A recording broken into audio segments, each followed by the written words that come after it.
Welcome to the Human Capital Innovations Podcast, your go-to source for personal, professional, and organizational growth and development. We hope you tune in often for all things people management, organizational development and change, organizational leadership, and social impact related.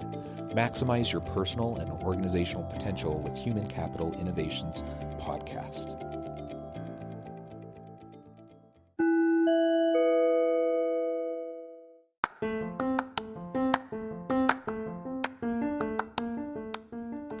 Welcome to the Human Capital Innovations Podcast.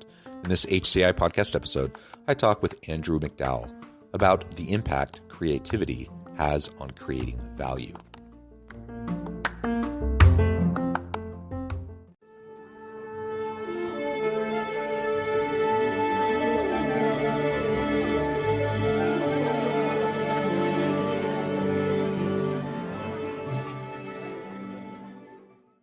Andrew McDowell, welcome to the Human Capital Innovations Podcast. It's great to be here with you today, and hopefully together we can generate some value in your listening audience today. Yeah, thank you so much. I really appreciate it. You're joining us from Atlanta, Georgia. I'm south of Salt Lake City in Utah. Today, we're going to be focusing on creativity and the impact that creativity has on creating value. In organizations, of course, that's what we're trying to do. We're trying to create products and services that add value to the marketplace. And we want high-performing teams that are able to continue to create and innovate and add value to the marketplace. But that's easier said than done. So we're going to unpack that and try to explore how we can really utilize creativity in an impactful way to add value in our teams. As we get started, I wanted to share Andy's bio with everybody. Andy McDowell is an engineer by trade and a creative by nature. He spent 22 years with Boeing Company, where he always felt more like a life coach than a boss. In 2002, he began his journey into entrepreneurship within a corporation when he was asked to develop an aerospace design consulting business from scratch that would serve the global government market. Andy has a bachelor's degree from Georgia Tech in electrical engineering and a master's degree in computer information systems from Georgia State.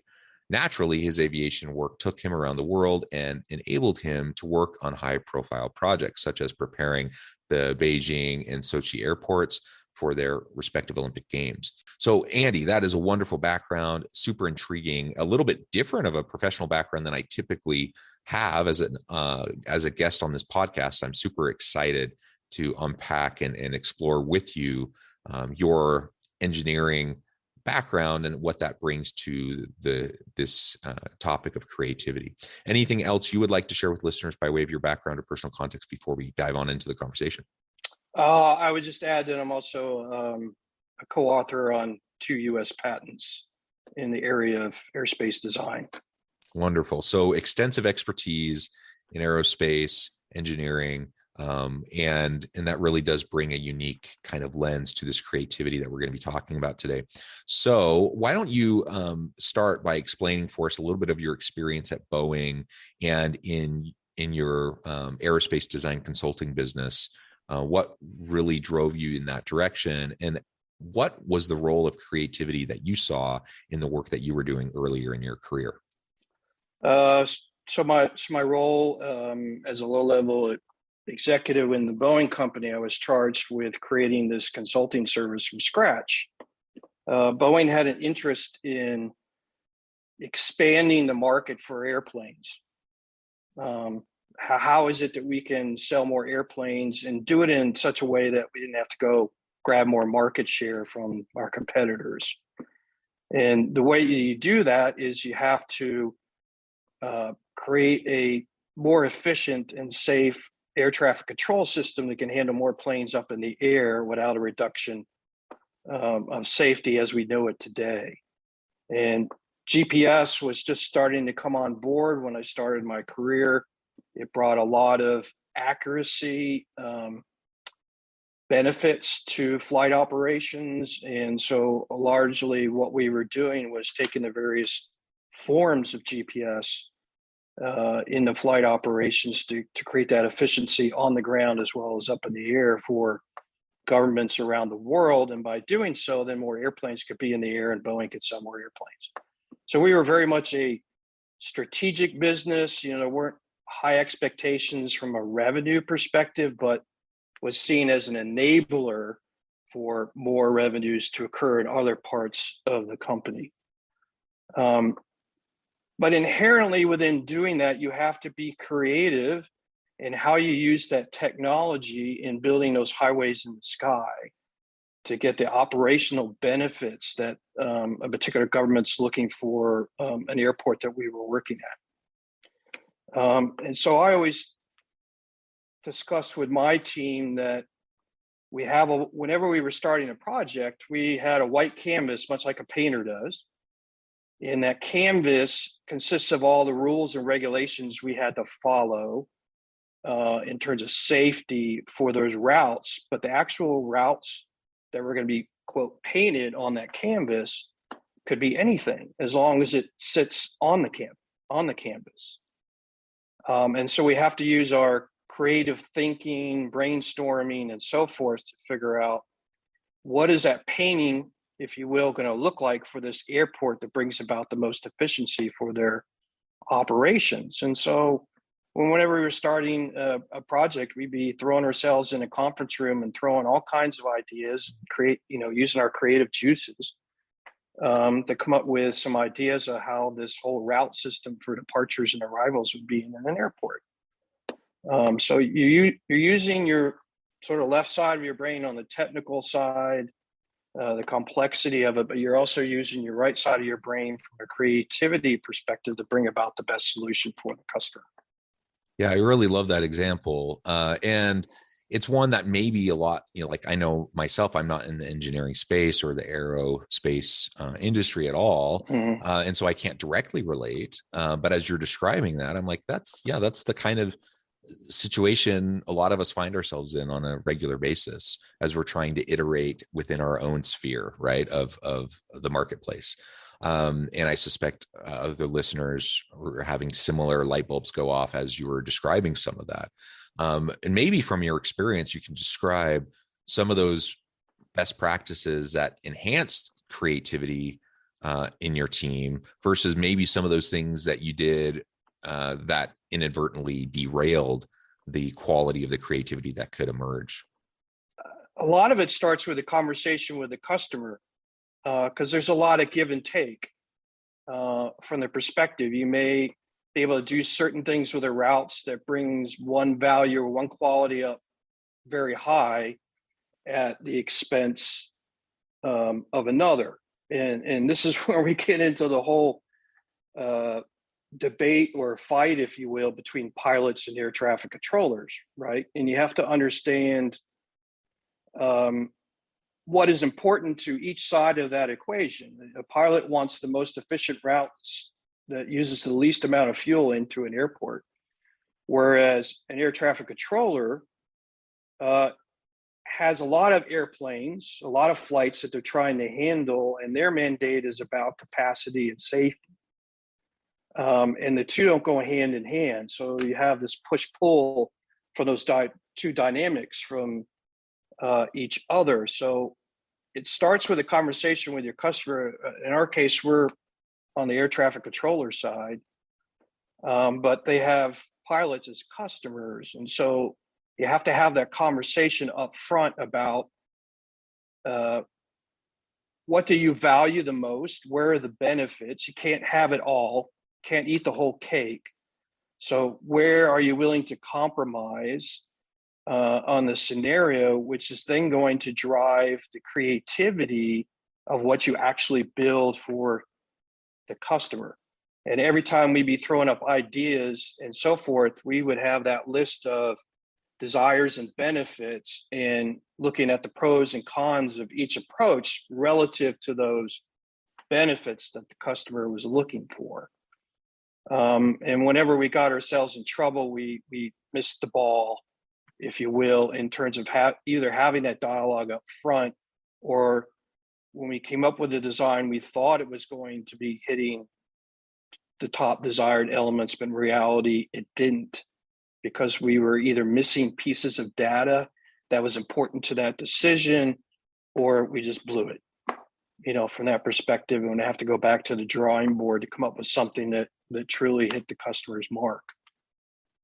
Yeah, that's helpful. So certainly you need to understand your customer, you need to understand their wants, their desires, you need to be in regular communication with them to make sure that what you're doing fits with their expectations. And what I always tell people is you want to uh, under promise, over deliver. And so whatever the Mm-hmm. expectation level is of the customer, you want to do something that surpasses that expectation, not coming below the bar.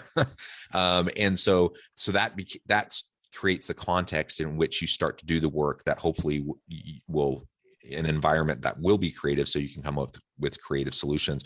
Were there any team dynamics that you saw that either enhanced or hindered the ability to be creative once you had that structure, that context around what the expectations were, and you're just trying to come up with good innovative ideas?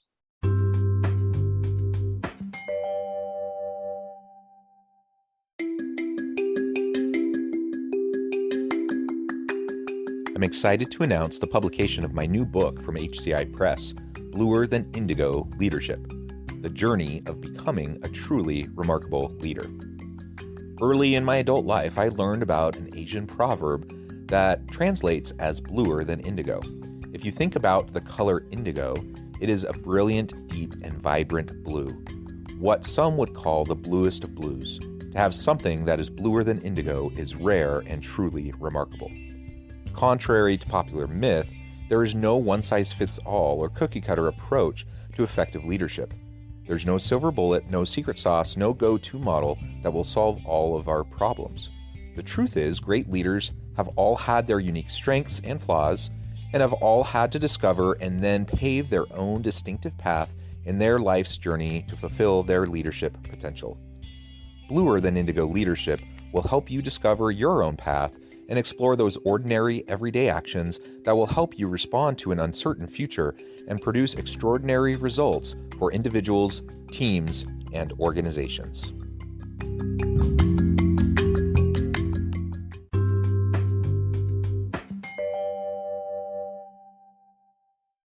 The main thing was having an agreement on the common enemy, if you will, or having a why of the project that everybody understands, agrees to, and is fighting for. So, for example, we did a project with the FAA in Denver, Colorado, which was the headquarters of my division within Boeing. And the FAA by itself was trying to bring in GPS, and it tried 2 or 3 times on their own unsuccessfully.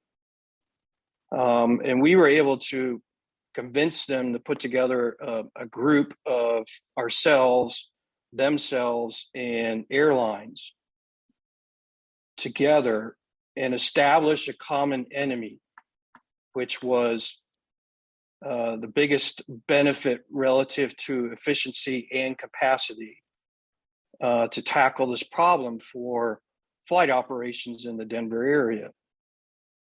And we were able to do that by, in the very beginning of the meeting, for the pilots and the airlines to understand from an air traffic control perspective what were their important items relative to it, with them listening, and then reverse it such that the airlines could talk about what was most important to them and the FAA to hear that, and then find the win-win between those two parties and have that as the common enemy or the common objective within the project. And once we had everybody on board with that and found the win-win, it was extremely successful, to the point that the airlines were involved in the design process of the routes. And then air traffic controllers went into flight simulators with the pilots to actually test run those routes so that both sides could understand how each other had to play in that environment and cooperated and worked together as one team to get the best result.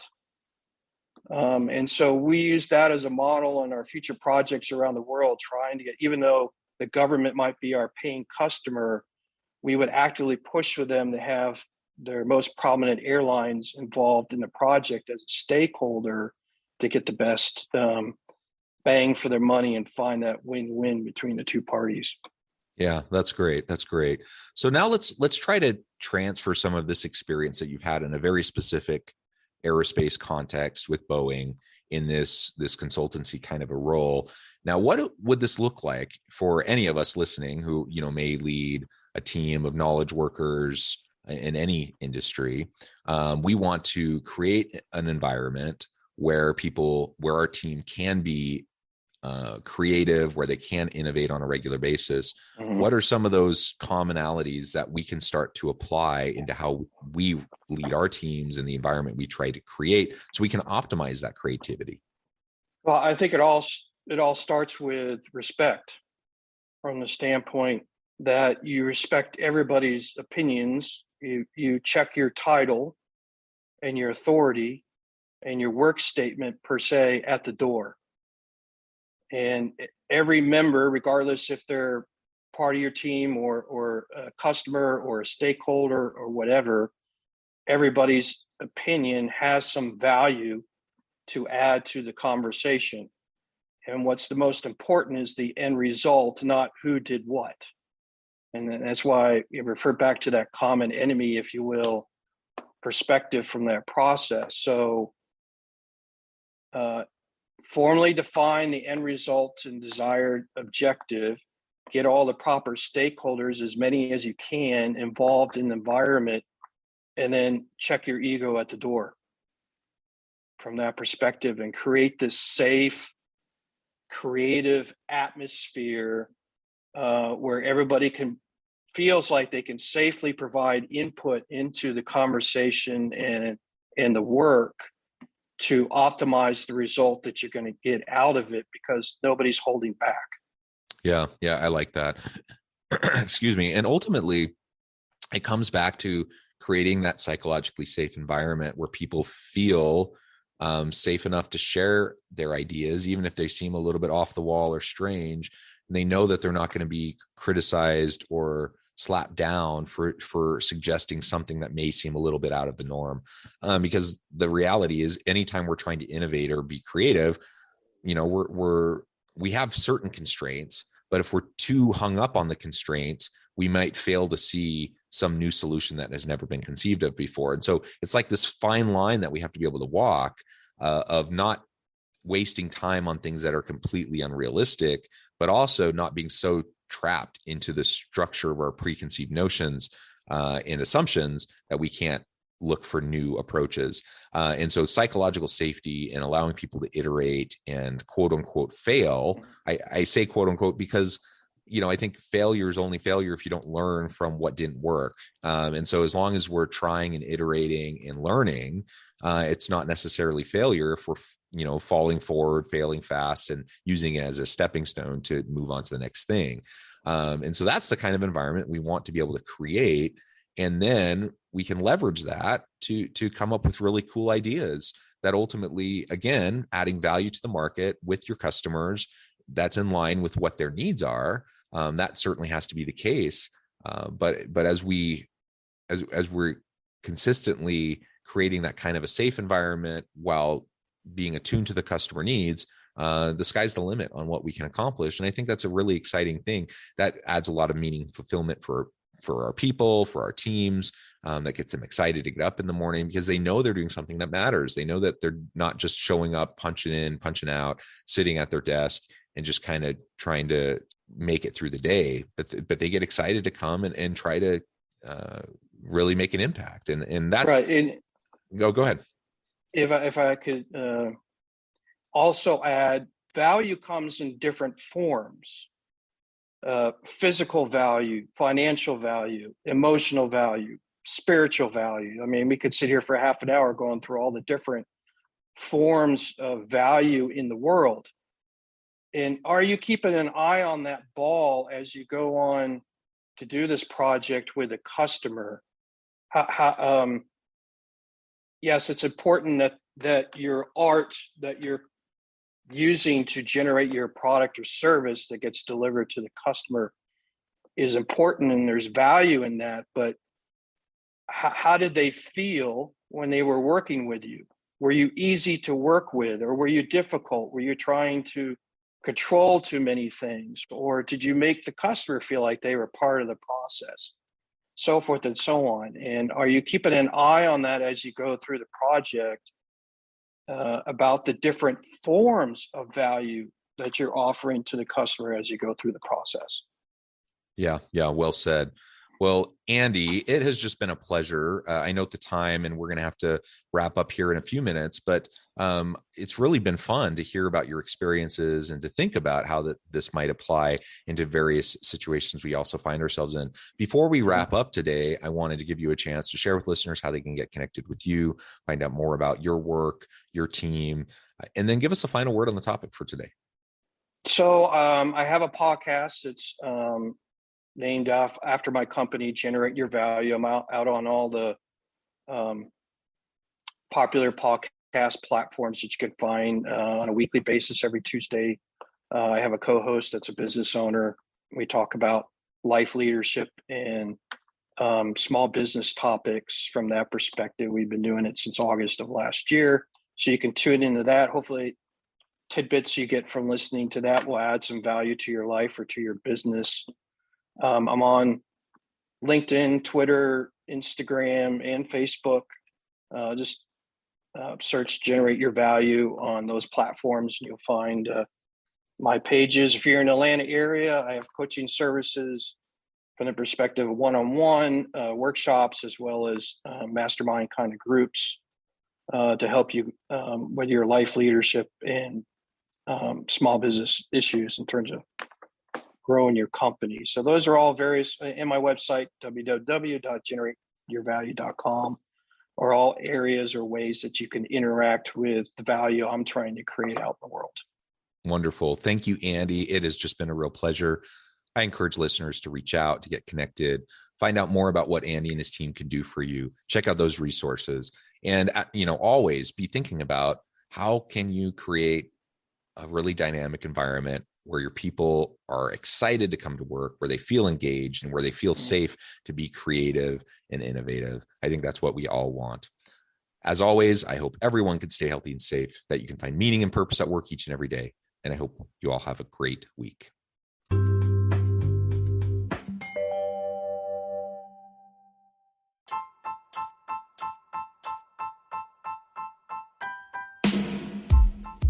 The alchemy of truly remarkable leadership. Ordinary, everyday actions that produce extraordinary results. Consider how the nature of work has shifted over the past 50 years. With increased globalization, rapid technological advancement, and the shift in economic composition, the average job of today looks very different than the average job of 50 years ago. What will the jobs and organizations of tomorrow look like? Moreover, what does this all mean for organizational leaders? What are the core competencies and capabilities of organizations and their leadership that are prepared for continued disruption and geopolitical and socioeconomic shifts? Regardless of what the future holds, increasingly, leaders need to be socially minded, data-driven, decisive, champions of talent, and disruptors of the traditional notions of leadership, teams, organizations, and work. The alchemy of truly remarkable leadership will help you to explore your own leadership competencies and capabilities and consider ways to apply and implement them into your workplace and personal life.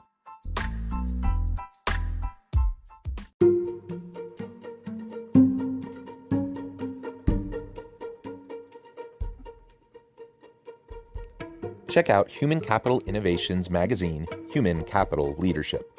Human Capital Leadership is a free, interactive e-magazine with the mission to help individuals, leaders, and organizations find innovative approaches to maximize their human capital potential. We publish issues quarterly in August, November, February, and May. Take a look at the latest issue and let us know what you think.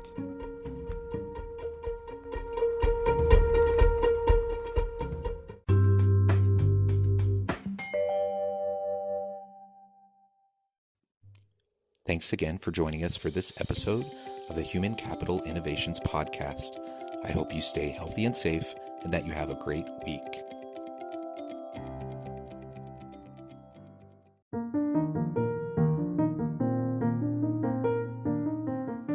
Check out our new weekly LinkedIn newsletter, Alchemizing Human Capital. exploring industry trends via original research and interviews with executives and thought leaders from across the globe. We look forward to having you join us.